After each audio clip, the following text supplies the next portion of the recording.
Through with the real flow, signing out ES News, Ande Emilio, and why? I've got to ask, most recent news that Big Baby signed with you? Well, so he says. Yeah. Listen, we've got a relationship with Dimitri Salita and Greg Cohen, and we're going to be working together for the next couple of fights. All right. And I see him as a real contender in the heavyweight division. Now, when you look at people and potential opponents, you look at guys who are good, sellable, with charisma and personality, and that's all Big Baby Miller. Yeah. So I'm very interested to see what he does this Saturday, particularly against Marius Wack, who is a very good, very live, very dangerous opponent. He's got to look good. If Big Baby Miller will look good and deal with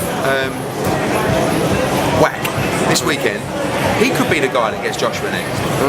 You know, because if we don't fight Wilder, we've got Parker and we've got other contenders as well. And he would be a great fight for us to come and, like I said, start breaking down that US market. With the political barriers, with a contract with HBO, does that stop any chance of a fight between him and Wilder? Or are the doors just open for fights like him and White and things like that? We can look at that fight. I mean, you know, I think him against Wilder is a big fight. He's going to be on HBO the next couple of fights for sure. And then we'll see where it goes. You know, Joshua's on Showtime at the moment. We've got another fight with them, and then we'll see what happens. We're happy with Showtime at the moment. Things can change in boxing with Jarrell, and you know, I think that Dylan White's in the mix as well. Dominic Brazil's back in the mix, although Joshua's already beaten him. You know, so really, the more the merrier. You know, the more competitors, the more contenders.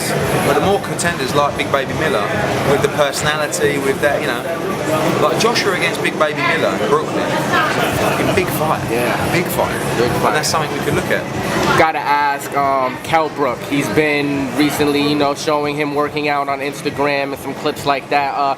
What's the future for Kell Brook? Is he too small for 154? Is it still at 147? Or move up to 154, so 154 is the way he'll be at and now. He's looking at boxing maybe end of Feb, something like that. I mean, okay. The Errol Spence fight hurt him emotionally because the Golovkin fight was like, no, like he took a risk, he kept his belt, made a lot of money, but you know, now he made the decision to stay at 147 because he didn't want to duck Spence because everyone was going to criticise him. Yeah. I told him he should have moved up, but I admire him for what he did.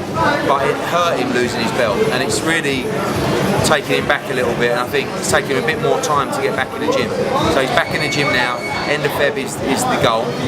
And which sanctioning body, which champion? I don't know. I think we need a good solid win first. Okay. It's a tough division. You know, it's a division where there's not a lot of money, but there's a lot of good fighters. Yeah.